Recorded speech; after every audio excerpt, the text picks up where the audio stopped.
ஒரு ஊர்ல ஒரு பணக்கார பண்ணையார் இருந்தாரு. அவருக்கு கீழே நிறைய வேலையாட்கள் இருந்தாங்க. இதுல 2 பேர் தான் ராமு, சோமு. ராமு ரொம்ப நல்லவன், சோமு கொஞ்சம் பேராசை குணம் உள்ளவன். பண்ணையார் அசந்திருந்த சமயமா பார்த்து பண்ணையாரோட தங்க மோதிரத்தை சோமு எடுத்துட்டு வந்துட்டான். இதை கவனிச்ச ராமு சோமுவை கூப்பிட்டு அறிவுரை செஞ்சான். நீ ஒரு நாள் லாபம் கிடைக்குதுன்னு பண்ணையாரோட தங்க மோதிரத்தை எடுத்துட்டு வந்துட்டேயே, அவர்கிட்ட வாழ்நாள் முழுவதும் உனக்கு நல்ல பேரே கிடைக்காதே. உன்னை ஒரு முறை திருடன் நினைச்சிட்டாருனா அப்புறம் உனக்கு வேலையும் போயிருமே.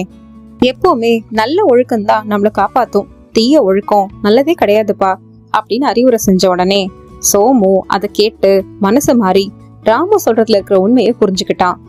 சோமு அடுத்த நாள் பண்ணையார சந்திச்சு மன்னிப்பு கேட்டு அவரோட மோதிரத்தை திருப்பி கொடுத்தான். என்னதான் தப்பு செஞ்சிருந்தாலும் மனம் திருந்தி வந்து மோதிரத்தை கொடுத்ததுனால பண்ணையாரும் சோமுவை மன்னிச்சு விட்டுட்டாரு. இப்போ இந்த கதைய ஒரு திருக்குறள் கூட ஒப்பிட்டு பார்க்கலாம். நன்றிக்கு வித்தாகும் நல்லொழுக்கம் தீயொழுக்கம் என்றும் இடும்பை தரும். நம்ம ஒரு நல்ல ஒழுக்கத்தை ஃபாலோ பண்றோம் அப்படின்னா நமக்கு நல்ல பேர் கிடைக்கும். என்னதான் இருந்தாலும் தீய ஒழுக்கம் நமக்கு அவப்பேரையும் அவமானத்தையும் மட்டும்தான் கொண்டு வந்து சேர்க்கும். குறள் எண் 132, அதிகாரம் ஒழுக்கமுடைமை. நன்றி, வணக்கம்.